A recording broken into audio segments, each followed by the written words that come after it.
Hi పిల్లలు, ఈరోజు కథలో తెలివైన మేకపిల్ల గురించి తెలుసుకుందాం. ఒకరోజు గొర్రెల మందతో పాటు ఒక మేకపిల్ల గడ్డి మేస్తోంది.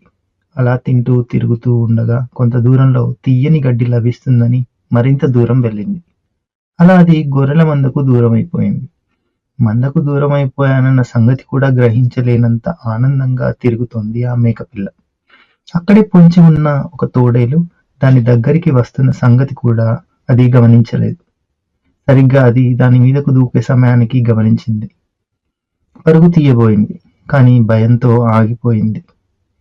వెంటనే ఆ మేకపిల్ల తోడేలును ఇలా అంది, "నన్ను చంపకు, నీకు పుణ్యం ఉంటుంది. నా ఆకలి ఇంకా తీరలేదు.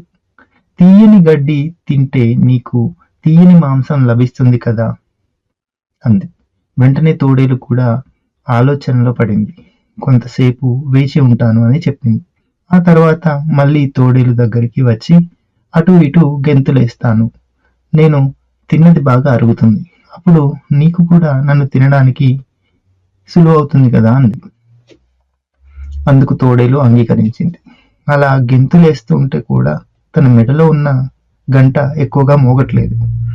దాంతో మేక తోడేలు దగ్గరికి వెళ్ళి, నేను గెంతులేస్తుంటే ఈ గంటను గట్టిగా మోగించు.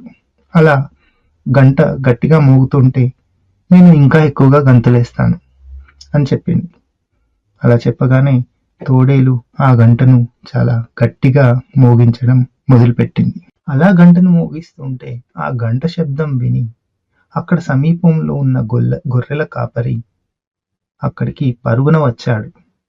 ఆ మేకను చూశాడు.